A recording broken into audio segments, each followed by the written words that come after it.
kalimat hadis terakhir di Al-Bukhari, nomor hadis 1477 tadi yang sudah antum tuliskan. Di hadis Muslim temukan nomor hadis 4582. Ya. Lihat kalimatnya. Oh, hati-hati ya, hati-hati dengan hadis ini. Innallaha kariha thalatha. Innallaha kariha thalatha. Saya tuliskan sebentar. Innallaha kariha thalathatan. Kariha. Fokus sebentar. Ingat, setiap ada kalimat diawali dengan kata inna atau anna, maka hukumnya sifatnya tegas. Ada ketegasan di sini, ya. Kalau dalam bahasa bebasnya saya katakan sungguh tegas disampaikan, ya. Sungguh tegas disampaikan. Allah itu kariha, sangat benci, tidak menyukai. Biasanya kalimat hadis itu agak sedikit lembut. Innallaha la yuhibbu, tidak menyukai. Tapi di sini kalimatnya tidak menggunakan tidak menyukai. Langsung kalimat paradoksnya, lawan yang negatifnya, kariha. Ya. Antum senang mana dikatakan? Senang mana kedengarannya? Maaf ya untuk yang para ikhwan. Antum senang mana menerimanya? Disebut tidak tampan atau disebut jelek? Saya ulang, senang mana? Disebut tidak tampan atau disebut jelek? Masya Allah. Baik, alhamdulillah. Dua-duanya tidak menyenangkan ya. Tapi kalimat pertama kan lebih sopan. Masya Allah, antum tuh makhluk yang luar biasa. Cuman sayang, nggak tampan aja gitu. Masya Allah. Yang kedua, antum jelek amat sih. Si amat aja nggak jelek, misal gitu ya. Nah, itu kan nggak menyenangkan kalimat kedua ya. Ada nuansa yang tidak nyaman. Di sini, kalau kalimatnya menggunakan kalimat langsung, la yuhibbu, tidak menyukai. Tidak menyukai itu kan artinya benci, tidak suka. Tapi kalimatnya tidak menggunakan kata la yuhibbu, tapi langsung menggunakan lawannya, kariha. Ini menunjukkan bahwa peristiwa yang akan disebutkan ini sangat tidak disukai oleh Allah. Ya. Jelas? Thalatha, ada 3. Awas jangan sampai antum terjebak satu di antara 3 ini. Ini berbahaya. Nomor satunya, qila wa qala. Qila wa qala. Ini kalimat ungkapan dalam bahasa Arab. Kalimat ungkapan. Qila wa qala itu kalau sekarang dibuat peribahasa bahasa Indonesia, kabar burung yang tidak jelas. Katanya gitu. Ya. Nyaknya itu nggak tahu kemana. Ya. Ustaz, katanya kemarin nggak datang. Kata siapa? Ya katanya. Nyaknya siapa di situ? Itu nggak disukai. Karena menunjukkan pada sesuatu yang belum jelas. Ini langsung bertentangan dengan ayat Quran sekaligus. Quran surah 17 ayat 36. Ya, lihat kalimatnya. Wala taqfu ma laysa laka bihi 'ilmun. Innas sam'a wal basara wal fuada kullu ulaika kana 'anhu mas'ula. Perhatikan kalimatnya. Ini bahayanya, jangankan yang menyampaikan, ikut-ikut orang ini aja nggak boleh. Lihat kata Quran. Jangan pernah Anda ikuti sesuatu atau bahkan ajakan yang belum jelas kemana arahnya, bahkan sumbernya. Awas, hati-hati, jangan pernah diikuti. Walaupun dalam kalimat sederhana ya, misal, ikut yuk. Kemana? Pokoknya ikut aja deh, nanti lihat. Itu kalau adab Quran nggak boleh diikuti. Nggak boleh. Nggak usah pakai nggak boleh. Jangan diikuti. Kenapa? Karena antum belum bisa memastikan antum dibawa kemana. Bagaimana kalau diajak ke tempat bermaksiat? Ke tempat yang tidak disukai oleh Allah Subhanahu wa ta'ala. Ya. Ketika antum terjebak dalam kesalahan, menyalahi aturan Allah, berbuat fasik bahkan di situ, maka lihat kalimat ayatnya. Innas sam'a wal basara wal fuada. Telinga kamu akan ditanya, mata kamu akan ditanya, bahkan pikiran kita akan ditanya. Kalau kalimat bebasnya, akal kamu dikemanakan sampai kamu nggak tanya dulu. Telinga kamu dikemanakan sampai nggak dengar dulu perkataan dia. Mata kamu dikemanakan sampai nggak lihat dulu informasinya. Jelas di sini? Baik, maka yang pertama, Allah sangat tidak menyukai, sangat membenci hal-hal yang tidak jelas sifatnya. Qila wa qala. Kata si fulan, kata ini, kata itu, tapi tidak jelas dari mana sumbernya. Jelas di sini? Apalagi dibawa dalam nuansa agama, itu nggak boleh. Ya, nuansa syariat itu ditinggalkan. Ya.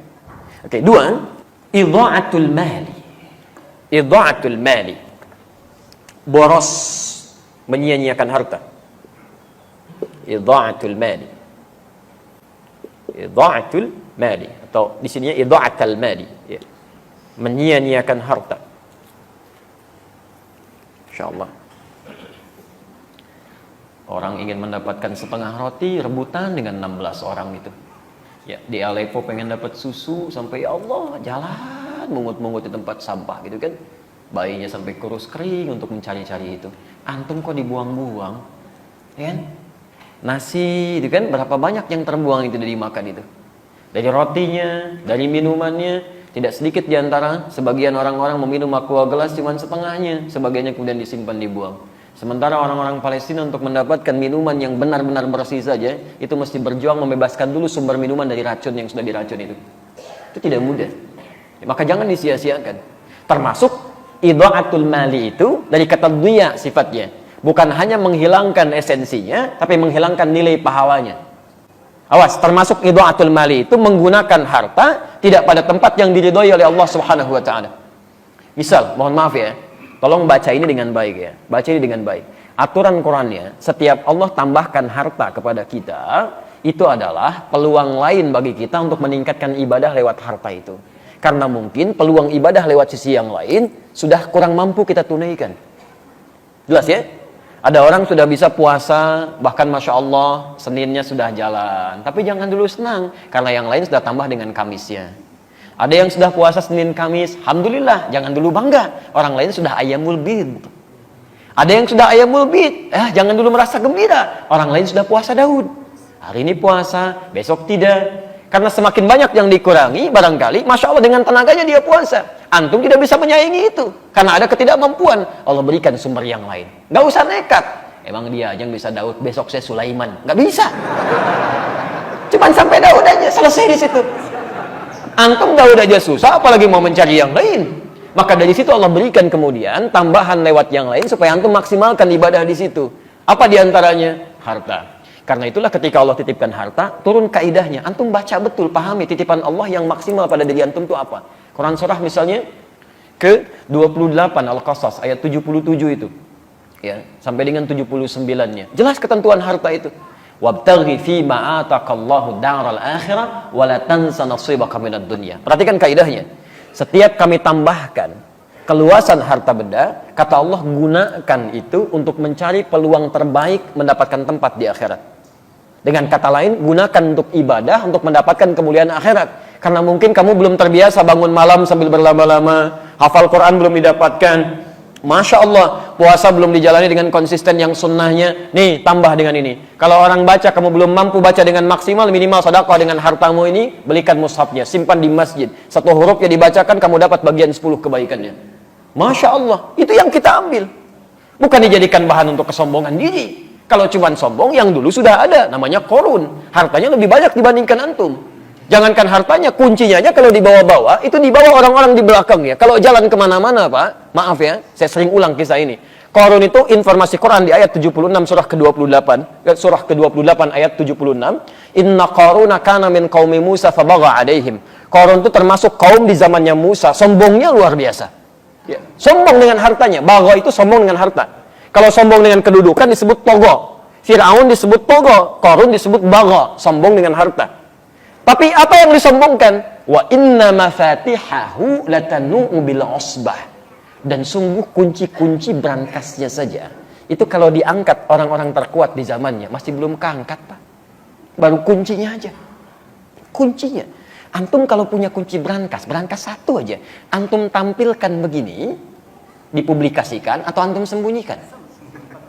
Pasti disembunyikan, nggak ada kisahnya orang punya baru satu berangkas, kuncinya dipoto, ceklik, berangkas saya yang terbaru. Ya itu cari masalah.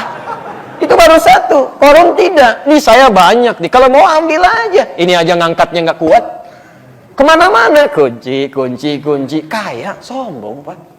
Jadi kalau ada orang kaya sekarang sombong Bu, itu ketinggalan. Dan keterlaluan karena dia tidak sekaya Korun. Dan Korun hancur juga gitu. Makanya turun ayat tadi. Itu saya tambahkan kata Allah, bukan untuk disia-siakan. Ngapain sombong? Karena nggak akan dibawa pulang. Gunakan untuk peluang beramal. Ada baju baru, pakai dulu untuk beramal. Pakai untuk sholat dulu, kan? Ada alas kaki baru, gunakan untuk ibadah. Sehingga ketika Allah ambil, maaf, kalau Allah titipkan kepada kita sandal, hakikatnya sandal itu punya siapa? Sudah, kita cuma dititipin aja. Mumpung masih dititipkan, gunakan dengan baik sebelum itu diambil lagi. Saya ulangi, sandal punya siapa? Kalau ada hilang, jangan marah. Tugas antum mencari, ikhtiar, bukan marah. Awas, bukan marah. Yang punya siapa? Sudah. Kalau yang punya sudah mau ngambil, tinggal di mana kemudian dia dititipkan. Mungkin gantian. Ya, antum ikhtiar aja cari. Kalau sudah tidak didapatkan, mungkin Allah mengganti, dititipkan kepada yang lain. Tapi hati-hati kalau ngambilnya dengan cara yang tidak salah, ada sesuatu yang mungkin yang haram yang akan diambil dari antum. Karena rezeki pencuri itu rezeki yang haram. Ya. Tapi poinnya adalah bukan itu. Poinnya, mumpung masih dititipkan, gunakan pada yang baik. Kalau sudah nggak ada, antum nggak punya peluang lagi. Itu yang dimaksimalkan. Ya, kendaraan segalanya, sehingga hisabnya gampang. Pakai baju pertama kali, gunakan untuk sholat. Begitu dihisab, hei fulan, dari mana harta yang kamu dapatkan? Engkau maha tahu ya Allah, hamba dapatkan dengan cara yang halal. Keringatnya bagi dia, menjadi saksi semuanya. Allahu Akbar. Kemana engkau pertama kali gunakan? Ya Allah, bajunya bicara untuk sholat. Enak hisabnya. Ya. Antum punya baju baru digunakan untuk apa? Masya Allah. Antum undangan, sekali belum tentu dalam setahun sekali, antum pakai baju luar biasa. Nggak ada yang kayak Allah ngundang 5 kali dalam sehari. La haula wala quwata illa billah. Begitu ditanya, dari mana kamu dapatkan harta yang paling halal ya Allah? Engkau menjadi saksi dalam semua perjuangan hamba. Kemana kami gunakan? Undangan ya Allah. Oh, jawab apa? Ya. Ini idha'atul mal. Ya, tolong dicek ya. Yang harus malu adalah, ada orang Pak, maaf ya, sepeda aja nggak ketitipin. Tapi kakinya digunakan untuk melangkah ke masjid. Jaraknya luar biasa. Ada yang 500 meter, ada yang sampai 2-3 kilo, masih jalan ke masjid. Antum tetangga masjid, sepedanya ada, motornya ada. Masih ada alasan hujan, kasih payung. Ada alasan lagi, kasih mobil. Masya Allah, ada semuanya. Belum mau ke masjid juga, antum mesti dikasih apa lagi supaya mau ke masjid? Coba cek lagi. Imam Hasan al-Basri, antum jangan kira semua amal antum itu bisa diterima oleh Allah. Imam Hasan al-Basri, kenal Hasan al-Basri? Alhamdulillah. Alhamdulillah. Kita syukurilah, kalau kenal saya pulang. Kalau antum gak jelas siapa gitu kan. Baik, Hasan al-Basri itu dikisahkan dalam kitab namanya Al-Hikayat wal Muhimmat. Itu Masya Allah. Beliau pernah tidur kemudian bermimpi mendengar suara. Ini nyata, beliau kisahkan sendiri. Mendengar suara yang memanggil beliau. Ya, hei ya Abdullah, kurang lebih demikian lima makna. Menurut kamu amalan apa yang paling diterima oleh Allah? Beliau katakan amalan saya yang beliau kira itu yang paling ikhlas. Saya pernah kerjakan ini. Kemudian mendengar suara itu tidak diterima oleh Allah. Tidak diterima oleh Allah. Yang diterima oleh Allah, perhatikan, yang diterima oleh Allah ketika engkau bersedekah pada seekor lalat. Saat engkau menulis itu, jadi beliau pernah menulis, tiba-tiba lalat hinggap di penanya. Itu oleh beliau, oleh Hasan al-Basri rahimahullahu ta'ala, didiamkan penanya untuk memberikan kesempatan pada lalat untuk mengambil rezekinya di pena itu. Tidak digerakkan supaya lalatnya tidak lari. Ketika didiamkan itulah beliau anggap itu amalan yang biasa-biasa saja. Ternyata dalam pandangan Allah betapa besar itu. Rahmat Allah diturunkan dalam kalimat itu. Jadi kita tidak tahu teman-teman sekalian, di mana amalan kita yang sudah kita anggap diterima oleh Allah itu. Menurut Allah amalan terkhusyuk kita belum tentu itu dapat penerimaan yang baik. Karena itu antum mesti berlomba. Begitu dapat titipan, gunakan yang baik, gunakan yang baik, gunakan yang baik. Jelas sampai sini? Baik. Yang ketiga, kathratus su'al. Kathratus su'al.